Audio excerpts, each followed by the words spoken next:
legislation and regulation. Tell me about your beliefs regarding the emergency medical services system and patient care here at Barbados. I believe that a country who's providing services, medical services across all boards, should provide emergency pre-hospital care for its citizens.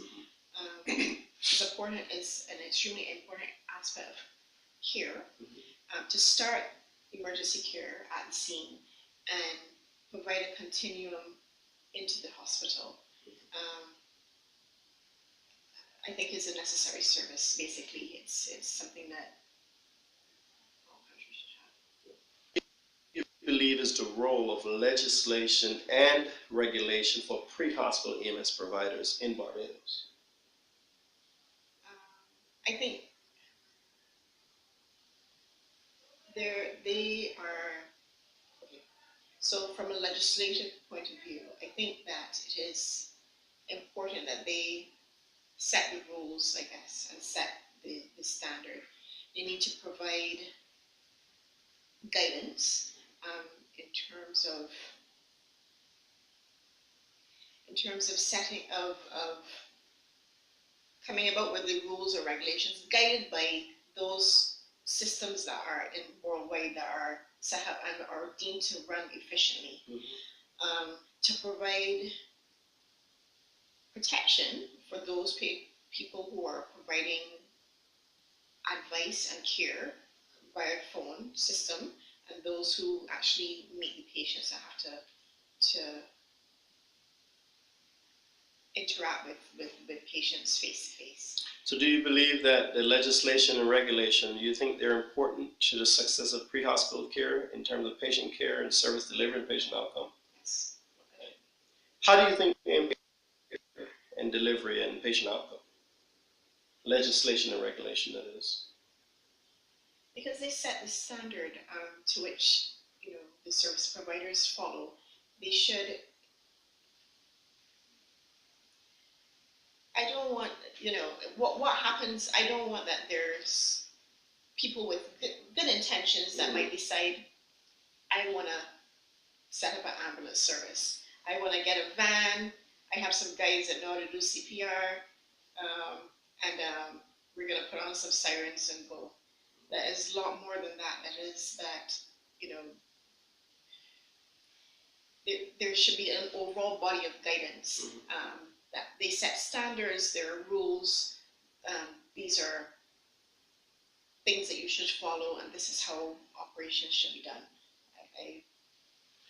Can you provide me an example where you think that legislation and regulation may have impacted the patient care or service delivery? As far as I know, in Barbados, there is legislation that says that if you call the ambulance, then the ambulance must respond to your call. And I know that this is because they want to capture those patients who are not able to describe really what's happening to them, or be able to describe what their situation is, or have any sort of medical knowledge to say that, to make it seem as though their condition is more serious than might be what is described. And I think in some ways that's a good thing, that if you call an ambulance and you're not able to express yourself well, that the ambulance still will be able to respond to you.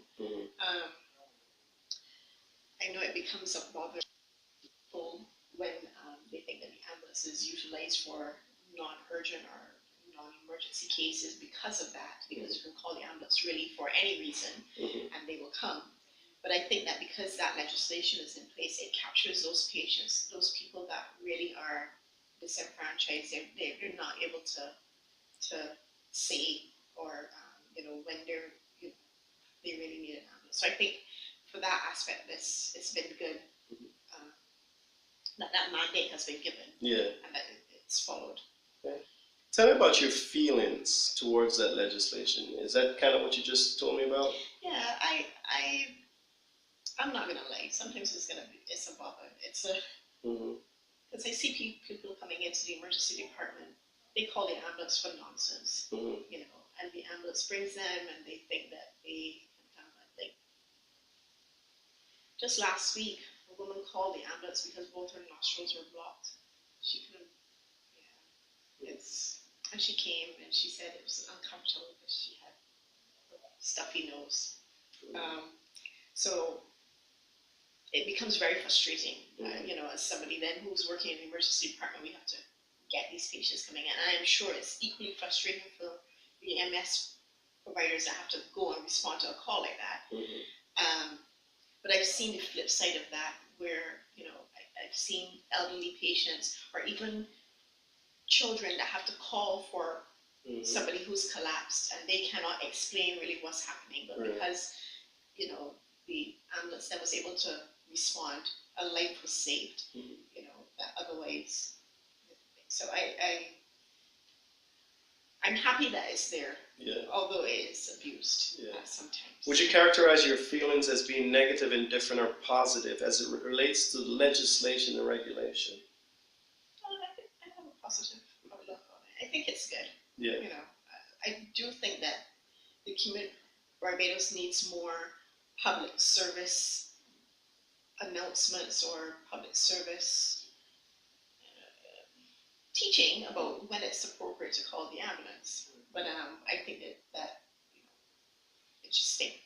So in terms of legislation and regulation influencing you or your peers' behaviors, how do you think legislation and regulation positively influences you as a physician?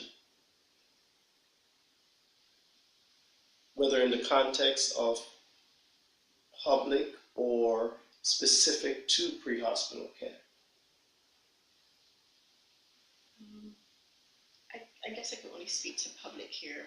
I am not, my interactions with the pre-hospital thing is just really limited to when they bring patients in. I've counted the number of times I've been on an ambulance going to calls. But I think that it gives guidelines for those people that might, I assume that most people have good intentions, but a lot of people just need to be guided. And I think the legislation, I don't know how to answer that question. I don't think I'm answering it well. No, because maybe I'm not, I don't think I'm familiar with all of the laws and the rules that apply. But I think that the ones that are there, the ones that I think are necessary to stop those people who might want to go rogue, or might want to do things that are not quite acceptable in terms of standardized delivery of care. And I suppose that extends to the pre-hospital setting as well. Okay. To just stay within that standardized approach of delivery of care, except that there are circumstances that are just unusual. Right. That obviously, but to stop those heroes. Yeah. Now let's move on with some questions about medical direction. Medical direction refers to each Caribbean country having a qualified EMS medical director who oversees the country's EMS system and provides guidance for all EMS providers. It sometimes refers to the appointment of an EMS medical director for each Caribbean country. The medical direction often requires involvement in clinical care, EMS system design, scope of practice, I should say, credentialing, population-based care, occupational health of the EMS providers, and also encouraging and initiating research. What are your beliefs regarding medical direction that is provided here for pre-hospital EMS providers? I know we do have a medical director. I think, well, let me start by saying I think that's extremely important, that all Caribbean countries need to have a central director of emergency medical care to coordinate all the things that you would have just said.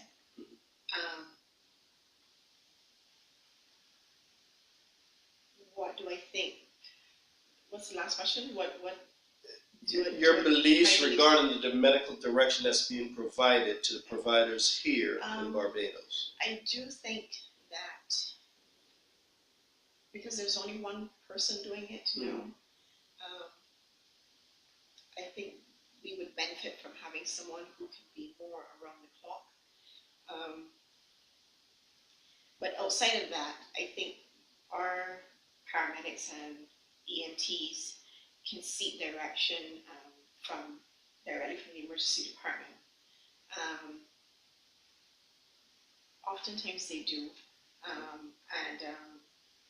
because they see us as a resource when Dr. Meyer is not available. That is the direction that we should encourage them to go, to seek advice when they're unsure, or if there's a unique circumstance that they need guidance on. So it's extremely important. Yeah. Do you think it impacts? How does it impact patient care or outcome? Improves, I believe. It definitely improves the patient's pre-hospital care and gives us a good heads up for what to expect coming into the emergency department. And I think by extension that it for their overall outcome, it improves. I do know for trauma, and I'm actually starting to look at that a little bit now inside of our hospital. We're trying to establish a trauma team. And so our trauma team, the studies that I've been looking at so far, it starts from EMS. And so when you have a good pre-hospital EMS for a trauma patient, the outcomes are always better. Always. So it's great. Understood. So when we talk about feelings, would you characterize them, however, as being negative, indifferent, or positive as it relates to medical direction for pre-hospital providers? Positive. Are you able to tell me about a specific scenario that when these feelings surface?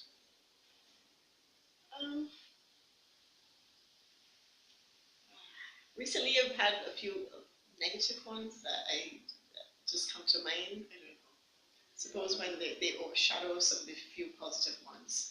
I do recall there was a case, motor vehicle accident. It was car collision, I think, right? Yeah. And the patient was called in. The surgeons happened to be in A&E as well. And when the patient came in, the patient was we were pre-alerted. We fortunately had a paramedic on board that they were able to start IV fluid resuscitation, starting at the scene and en route to the hospital. And it went smoothly for the patient. The patient had a protracted time on ICU, but what came out of hospital. And so I try to remind people that, when the system works and when everybody's there and they're in tune, that the well-oiled machine works and the outcome is better. But unfortunately, my bad experiences kind of overshadow the things I recall. I don't know. It seems as though when and there's no fault of the EMS most of the time. I really can't. My bad memories of bad outcomes have really nothing to do with the EMS. But I mean, my overall outlook on it is positive. I really do. I really. Yeah. So in terms of your thoughts about the things that may influence the behaviors, do you think what are some things that are influencing the behaviors of A&E physicians who may provide medical direction? Influences behavior.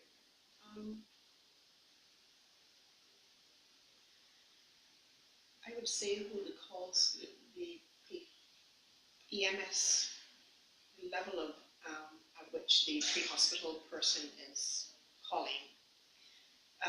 Meaning that if you're getting a call coming in from a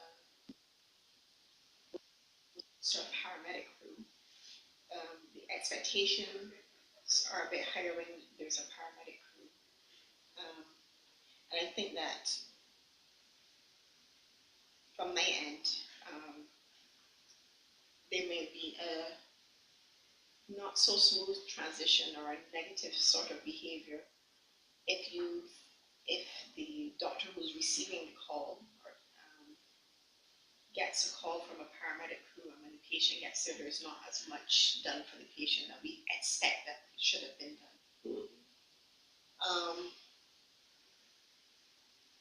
I don't think we overall have a negative, we don't project negative behaviors to the EMTs or paramedics. I personally don't think so, but I think there are some people that maybe that if you ask them that question, they might have a different answer, where they might get a lot of. What do you think is influencing those behaviors that you may suspect others may have towards EMS providers or even medical direction? There is a belief or a thought that maybe that they just transport the patient to dump the patient, that they're glorified taxi drivers. I've heard some nurses that work with me say that, that the outlook on the EMTs or paramedics is that they just come to dump the patient, that they may not seem to be interested in the patient, just to get them to hospital to offload them, and it then creates that kind of bad relationship between the two. But from where I am, where I stand, I see the challenges that they face. So it's not, and we have our challenges as well. And so I suppose it's just that one group doesn't understand the other so much, or understand the challenges that each face. So I guess that's why sometimes you get that. So in terms of, think about how medical direction that is being provided to how is that influencing your actual behaviors?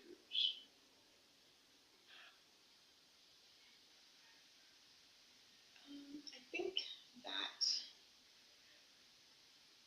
when we're aware that there's been medical direction given in the hospital setting, that is being followed, that takes a little bit of load off, at least of me, when patient arrives, that I think that at least there's some intervention that has been given by somebody that is trusted and respected, that then by the time the patient gets to me, that there's an expected intervention that that will result in the patient doing better in the long run, as opposed to them just kind of taking it on their own accord to pick up and transport the patient and arrive without any sort of pre-alert, I guess, or consultation prior to bringing the patient here to the hospital. Well, in closing, how long have you been in the profession?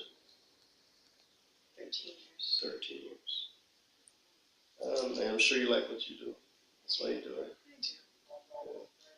We've covered everything I plan to cover. Do you have anything else you'd like to add? Not that I can think of right now. I want to say thank you so much for participating. I really appreciate it. Appreciate it. Thank you. Okay.